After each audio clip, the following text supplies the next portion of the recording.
it up, pump it up. It's the day with This is the day to gain inspiration, to make a positive change in the nation. We're inviting you to partake in conversation, to raise your vibration. It's the day that we will all celebrate all of our peace that make this thing elevate. Watch the negative fade away, cause it's the day with Trae.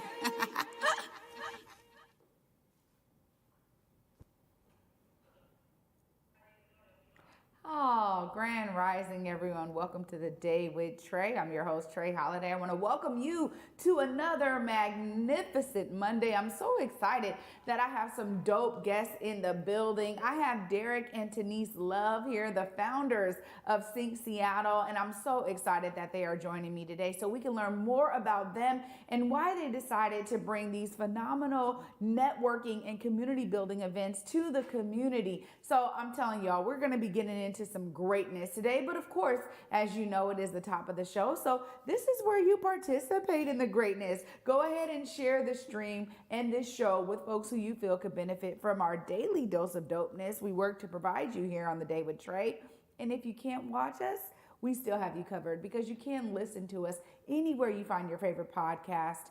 Just search Converge Media Network and the Day with Trae. You'll find us on whichever platform is your favorite. See, we trying to have everything covered for y'all, so y'all ain't got to worry about missing nothing. Well, you know, before we get into their inspiring story after the break, I'm really excited to just welcome you to another week, and I want to thank you. It's so interesting because, you know, folks are starting to be like, yo, your show. Right? And there's so many people in community who have been doing that since day one.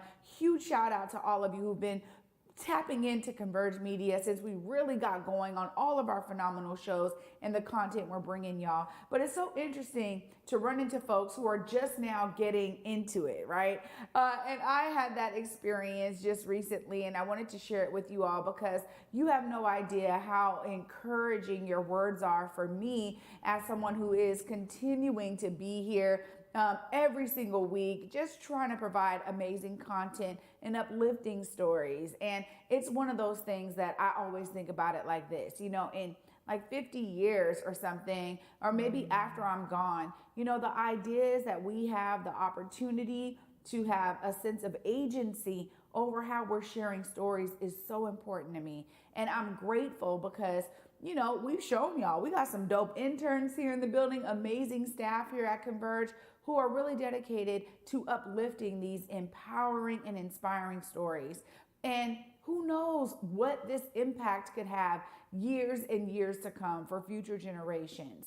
The fact that we are capturing what we're doing right here to stay engaged with one another, be in community, uplift one another, and inspire folks with our own stories is so exciting for me. And so I want to thank all of you who've been giving me love out there. When you see me at an event or you see me out with my kids, it's so beautiful to hear that what we're doing here on the Day with Trae is impacting you in a positive, powerful way. That's really what this is all about. And of course, with anything, you know, we've been putting the groundwork in for a really long time. I don't even know how many hundreds of episodes I've done at this point. But the real story is that as long as we are continuing to bring value to you, you'll continue to tap in. And that's what we're looking to do. You know, if you know of some folks out there who have inspiring stories to share, or some amazing events that are coming up, or maybe a new business owner that we want to uplift,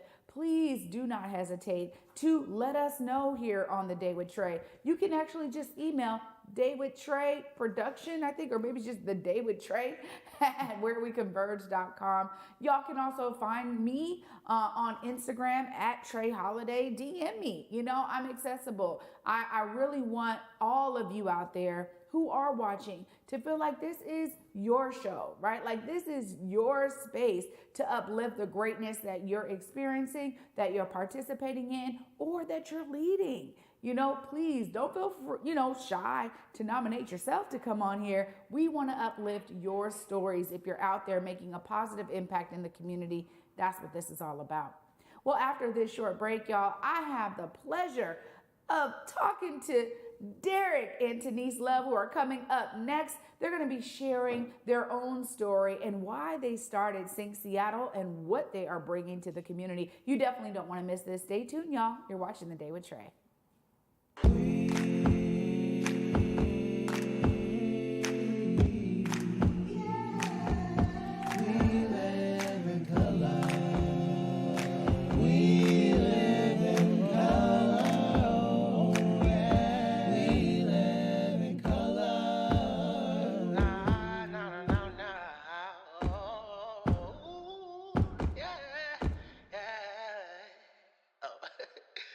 the show.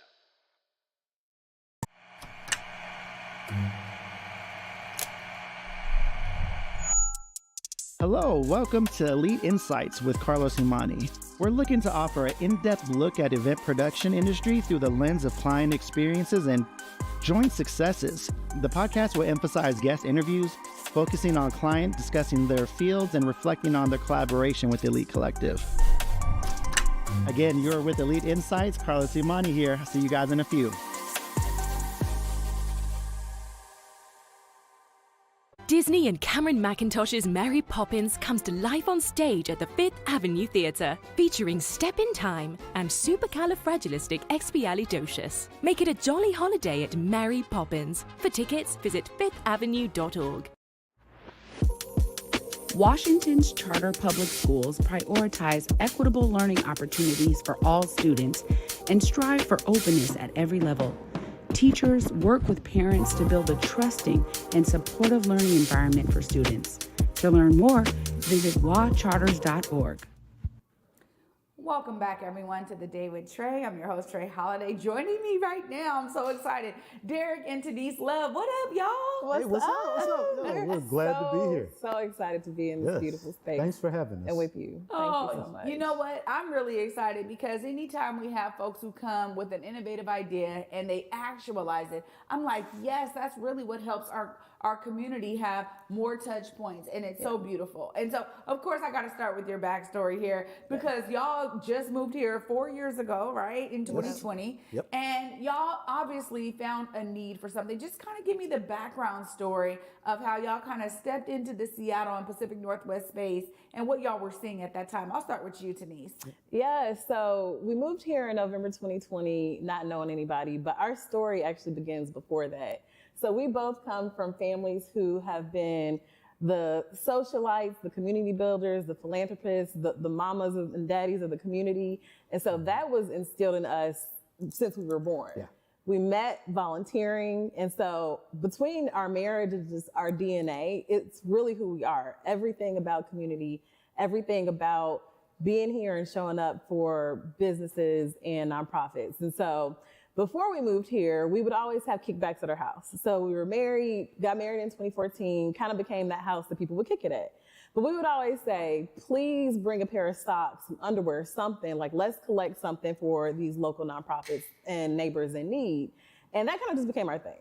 So then moving here, we saw, of course, we were trying to be intentional about building our own community, but then we were like, we need to take this outside of the house. And this was actually a voice from God that we had heard 8 years prior to moving here. So like a couple years into our marriage, once we started having those kickbacks in Charlotte, North Carolina, where we moved from, we felt it on our hearts that it wasn't just like having fun, but also getting people to like give stuff to the community. It was really something that we could be doing bigger and better. So I think it really took God uprooting us to move across the country, not knowing anybody, to say like, okay, you guys, we spent about a year kind of building our own community. And I don't care what people say. We love Seattle. We love Black Seattle. Like, Seattle is everything. So after about a year, we were like, you know what? We think it's time to start something. So we were like, let's put on one event. Let's find a Black-led nonprofit and a Black business to support and promote. And let's just see how many people come out. And so our goal was 30 people, and 75 people came. 75 people came. They learned about new organizations, and they also were like, this feels like a kickback. Like, this kind of feels like at home. And I'm like, that's the vibe that we want to curate. And the one thing that we heard that day was, please don't stop. Please keep these events going. People learned about new organizations. People met other people. And so that's really kind of where it started and what inspired us. And yeah, 65 events, and 2 years later, we're just rocking and rolling. Wow. Yeah. Yep. I mean, Derrick, when you think about, starting from just kind of ideation phase to actualization and bringing so much of y'all's approach to like being in community from back home in North Carolina, tell us a bit of your perspective on how all of this is kind of flourishing at this point. Yeah, so if we start at that very first event that we had, as Tanise mentioned, we talked about it. We said, what's our goal? 30 people, But I think our perspective shifted during that event. We had 75 people. That's great. I think what we started realizing is, and I'm a numbers guy, I'm a data analytics person. We started looking at the things that you can't quantify. Yeah. And the feeling that people have when they leave. So when we say the city's friendliest events, what we mean is we want you to be able to come out by yourself to it, not knowing anyone, and feel like you've gained a lot just by being there, whether it's new friends, business partners, or romantic interests. At that very first event, we saw that. We were really blessed because Tanise's parents were actually in town when we did that. They were planning their visit, and we were trying to plan out when are we going to do this event. We were like, "Do you think your parents want to come? Like, if we start this thing?" And they were all in on it, like super supportive. They understood why we were doing it because, again, our families are a lot alike. We really believe in community building, both of our families. We believe in bringing people together. And so they got it right then, right? And so, my father-in-law was working the crowd and everything at the event, getting to know everybody. But my mother-in-law, I remember this was at Poco when Poco was still open, upstairs, and she sat in a chair. And at one point, Tanise and I are running around, trying to figure things out, like, oh, do we have enough of the hors d'oeuvres for people? And, we're doing typical event stuff. It's our first one. We're nervous. Suddenly, we're like, where's all the people at? Where did everybody go? We go upstairs, and they're all sitting around In a circle. in a circle around my mother-in-law. And she just got them talking. And we were like, I think we realized then this is what we want it to be. We want it to be a situation where people feel like they can be themselves, they can talk with people, they can really get something out of the event that we have. And so that really set the tone for what we do. That really did. And that lives on with exactly, how we move forward with all of our events. Yeah. Well, it's interesting too, because I really appreciate something you said there, that you can come by yourself.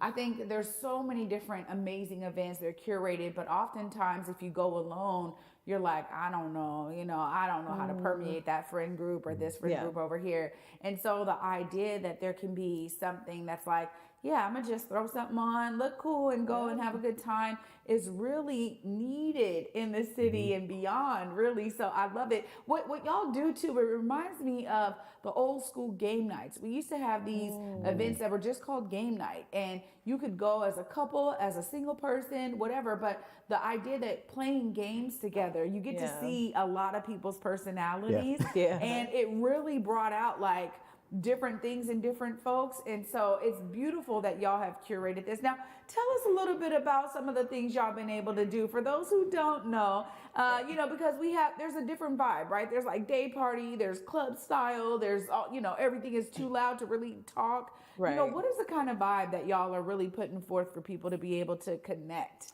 Yeah, so it's kind of a mixture of everything. So our primary goal, we have 3 goals for each event, is to connect people to people, people to business, and people to nonprofit missions, causes in the community. And so I think when you come into our space, we do liken it to a kickback, because it's like, say you're invited to a house party, you might come alone, but you're welcomed into somebody's home. Like you really get the feel of like being at home in a comfortable space where you can connect and you feel comfortable vibing out.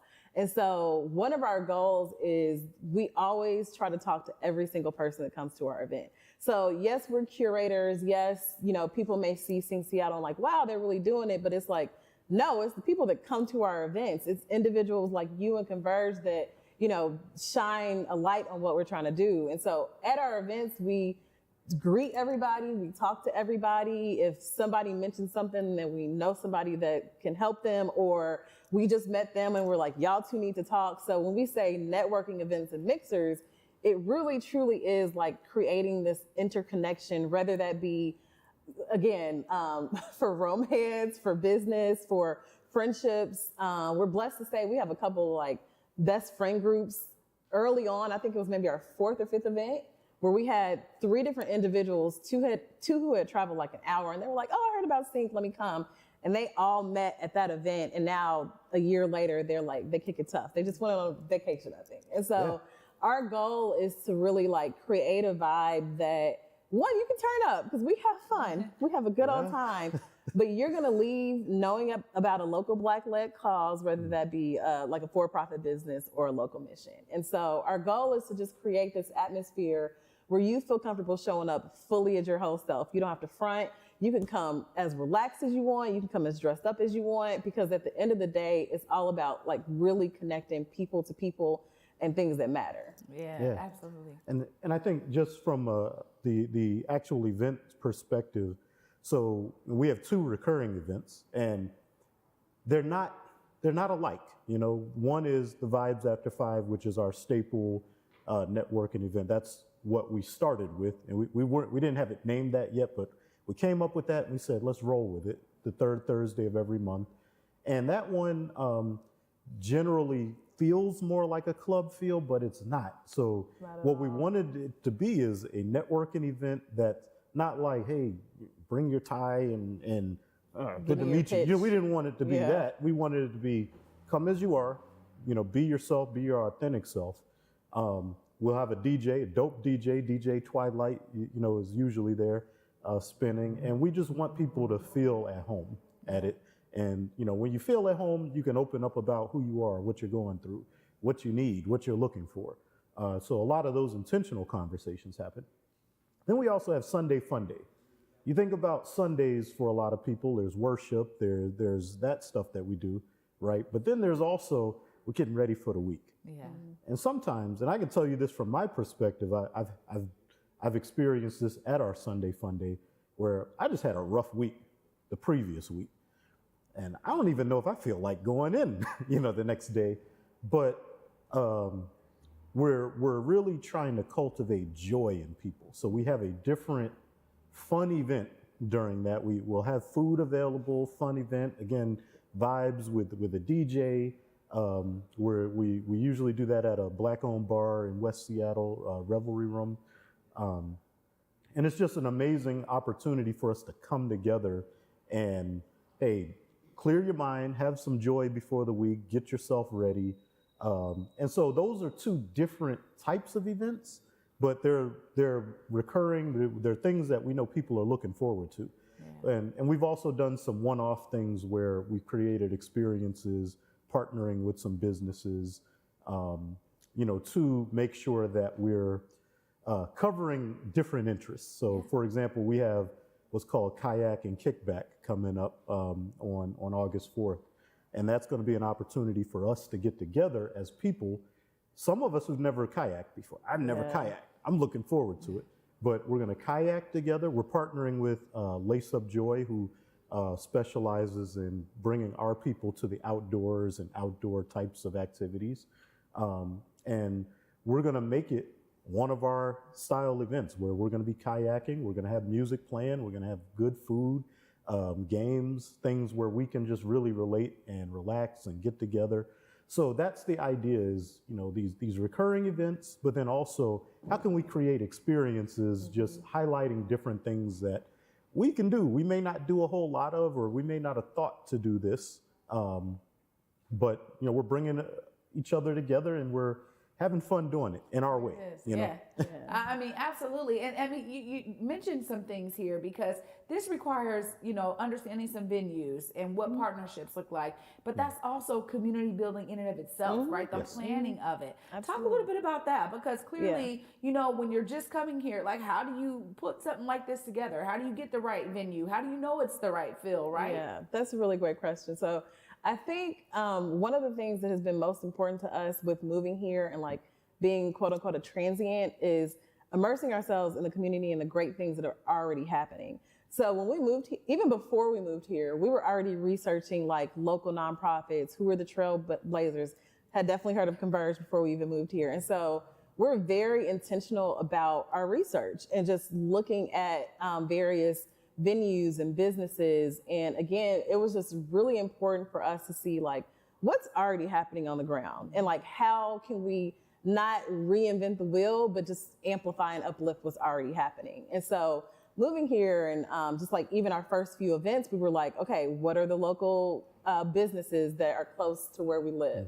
As far as missions, what nonprofit organizations have we already somewhat tapped into that could use some support? And so I think ongoing what has helped is just as we're meeting new people, as we're, watching media outlets like Converge or like seeing you guys on social media, we do our due diligence to either reach out on Instagram, or if we're at an event that's not our own, or if it is our own, we're always trying to see like, who can we connect with and how, and in what ways can we help uplift the good that's already being done? And one that comes to mind, which I'm really excited about, is Art Noir. So we just had a silent disco with them, which again is a very unique style event. You have the music going through your headphones.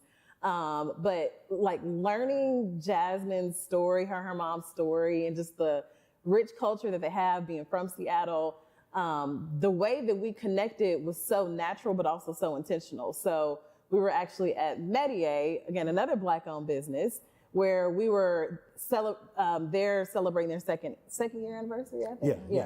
For their Cherry Street location. And Taylor, one of their staff, had introduced us to Jasmine at Art Noir, and we just sat and chopped it up, like had a good old time. So one, not being specific to say like, oh, so what can we do for each other? Like, no, let's get to know each other. And then from that, we figure like, hey, let's figure out how we can partner. So we had one event down, which was 2 weekends ago. And then actually our next Vibes After 5 is going to be in the Midtown Square where Art Noir is at. And so I think for us, it's a mix of one, being intentional about relationship building, but then two, at the same time, we do have to be mindful about like venues. So you think about like capacities, parking, audio, visual, all kinds of things. Like those are things we do consider as well. So it's like being mindful that the space does help to curate a good experience, but then at the same time, truly making sure that there's a relationship there as well. Because I think it really hits different. Like it feels different when you're in a space just to be in a space versus being in a space that you have intentionally curated. And I think for us also, like, I mentioned like the first event was 75 people, and that was a joy to us, like seeing that. But for us, it's never really about like numbers. Like at the end of the day, if we can connect two people, like our mission is done. Like making sure that we really are bringing joy, bringing connection, bringing that intentionality to people that we probably haven't even met before is like our goal at the end of the day. And that the relationship piece that you mentioned, is most important, I think, because somebody can have a dope venue with everything you need there, but if their intentions don't align with yours, it's not going to work. Somebody can have a venue that may not be 100% ideal, for what you're trying to do, but having that relationship with them being aligned to your goal, you can make it work. You can absolutely make that work. One of the things that we both are really big on, and I definitely want to stress that, having the conversations with people without a motive there, just, I want to get to know you. I want to know who you are and what you're about. That helps us first stay aligned and prioritize like where we're trying to go with it. But, second, I mean, ultimately, we just want to meet good people. I really don't care about what people's titles are or what resources they have, what they can do for me. If they're a good person and they're just somebody that's like, hey, I love what you're doing, I understand and I believe in it. Like that's somebody that is worth knowing no matter what. Even if that's not somebody that could ever do anything for us or that we could ever do anything for. It's worth knowing good people, just because of how that relationship makes you feel deep down and what it does for your soul relating to people on that level. It always strengthens you in the right ways at the right times.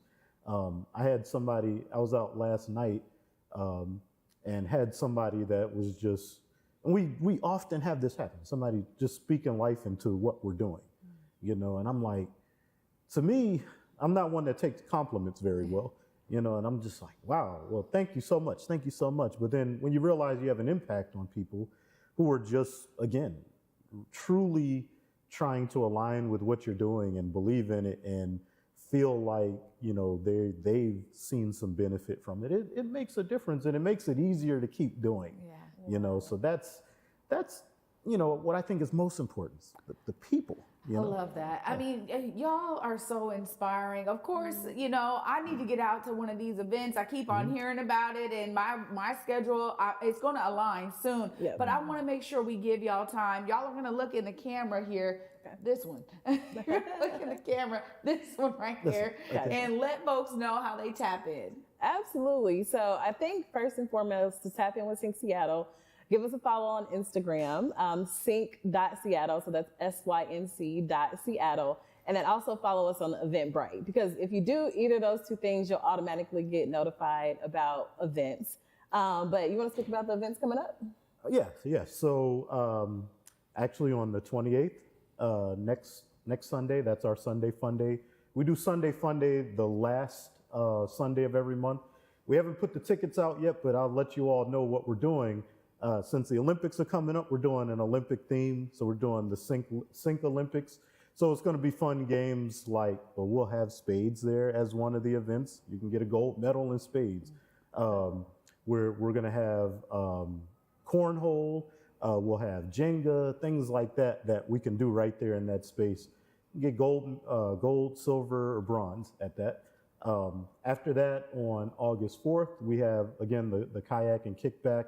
I'm looking forward to that because I keep hearing how much fun kayaking is. I've never been, and I intentionally want it to be my first time going. And it's your first time kayaking too, so it's going to be our first time kayaking. So don't be afraid. We're going to be learning as for that. That's August 4th, and then the next event after that we have on the books is our Vibes After 5. The third Thursday of every month. That's again going to be at the Midtown Public Square. It's going to be a big community event this time. Like, we want the networking component of it, but we're looking to invite community organizations out. We want to mobilize these causes, get people involved. We're also going to have a voter registration component of it. This is a very important year with voting, and so we want to make sure that we are mobilizing people as well and letting them know how serious this year is. So those are the next 3 things that we have coming up. Oh, well, thank y'all so much for making time today. It's been such a pleasure to have y'all on. And you just know, now y'all are family with the Day with Trae and with me. So anytime y'all have some dope events and y'all are like, yo, let's come back, let's talk about this new angle we're taking or whatever, please do not hesitate to come back. Thank you. Thank you so much. Thanks for having us. This is amazing, and we really appreciate you and your platform so much. Thank y'all. I appreciate y'all as well. Keep doing it, man. Keep rocking. You're putting on for the culture. We appreciate it. Oh my gosh, y'all. What a great way to start the week. I get to wrap all of this greatness up right after this short break. Stay tuned. You're watching The Day with Trae. Here on Back to Basa, it's always been important to me that we uplift stories from across the region, and that no matter where you live in the nation, you never have to miss a moment of the show as we continue to highlight the beauty, excellence, and resilience of our communities across the Pacific Northwest. Why? Because representation matters. So no matter where you live, be it the Central District or Centralia, Portland or Pullman, or anywhere across the country, I encourage you to join me on this Back to Basa journey by downloading the free Fox Local app on your phone or smart TV as we continue to elevate the very best in our communities.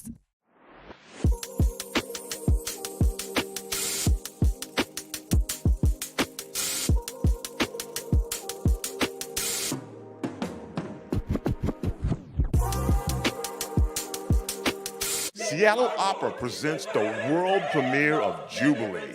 Jubilee follows the historic Fisk Jubilee Singers' initial tours following the Civil War. While raising funds for the fledgling Fisk University, the group shared their music around the world, showcasing more than 40 African-American spirituals such as Swing Low, Sweet Chariot, Deep River, and Wade in the Water. Jubilee is not to be missed. October 12th through 26th at McCaw Hall. Details at seattleopera.org. Washington's charter public schools prioritize equitable learning opportunities for all students and strive for openness at every level. Teachers work with parents to build a trusting and supportive learning environment for students. To learn more, visit wacharters.org. Sports has the power to heal, instill leadership principles, and brings community together under a common cause. My name is Dan Wilson, okay? And I'm here from Seattle, Washington. It's a long way away. You're in the heart of the South. I think a lot of the kids that we worked with while we were here had never really played baseball before.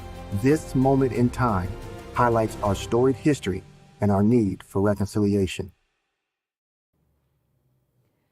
Welcome back, everyone, to the Day with Trae. I'm your host, Trae Holiday. Huge shout out to my guests, Derrick and Tanise Love with Sing Seattle. What an inspiring story, right? They came here, they were experiencing community and decided to do something that brought that out for others who weren't able to experience it. And it is inspiring to hear that they were like, you know, if we have 30 people, we're successful. And they more than doubled that with 75 people on their first event. But y'all know I'm just inspired by their story. I want you to be inspired and be encouraged, because you too can be a part of the solution, as they showed us they are here today. Doesn't matter if you're from here or not. When you are pouring into community, we all feel it. So I want to thank y'all for watching today. You know me, I'll be back tomorrow. And until then, at 11 a.m., y'all, peace.